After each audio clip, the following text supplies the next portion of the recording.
Hey, hi. So basically, see, in our project, it is a combination of two different things. One is credit card fraud detection. Second one is normal e-commerce application. Okay, just like this. So this is the application. So there is a registration page. Okay, and there is a login page. With this login, you can do login by provided credential, and you can do filtration, right?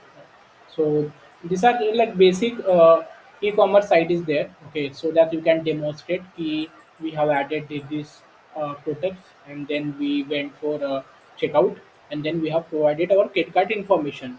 And if the credit card information is fraud, then it will display as a fraud. Otherwise, it will display as a it will success the transaction. Okay, so basically, see, this is the like in for this whatever data set I have used. Okay, so this is the generalized data set. Okay, which is having this expiry, card number, name, age, gender, merchant ID, category type, amount. This kind of information are there in data set.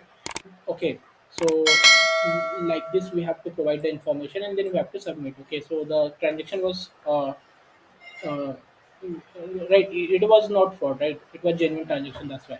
So this is the demonstration for genuine transaction. And for fraud transaction, we have to use some other tools like Wireshark, and there are some hacking tools. With that, I will demonstrate in further. Like once you confirm the project, I'll tell you how to do that. Okay, there we can do the modification in credit card changes, credit card details, and then system will detect those details and it will say okay, this is for transaction accordingly. So okay, so this is our approach, our project which we have done. Okay, and the second is generally people use this data set for the credit card fraud detection.